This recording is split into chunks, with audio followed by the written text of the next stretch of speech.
El pensamiento del día es un material de difusión que realizamos personas de buena voluntad que contribuimos con nuestro servicio a lograrlo. No realizamos ninguna interpretación personal a los escritos de Chiara Lubich, solo lo difundimos lo más fiel posible. Pensamiento del día, jueves 16 de enero. Hacer sentir nuestra cercanía. La unidad donde Cristo hay que reavivarla siempre y traducirla en comportamientos sociales concretos, enteramente inspirados en el amor recíproco. De ahí las indicaciones sobre cómo plantear nuestras relaciones.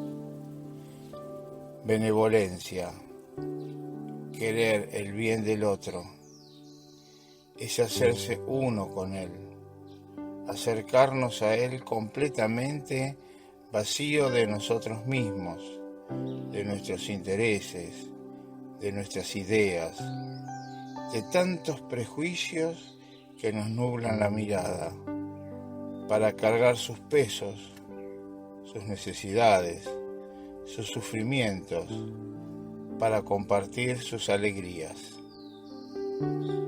Es entrar en el corazón de aquellos a quienes nos acercamos para comprender su mentalidad, su cultura, sus tradiciones y hacerlas en cierto modo nuestras.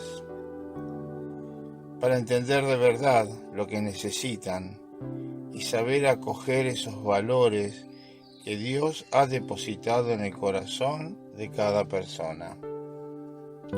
En una palabra, vivir por quien tenemos al lado. Chiara Lubich, fragmentos del comentario a la palabra de vida de agosto de 2006.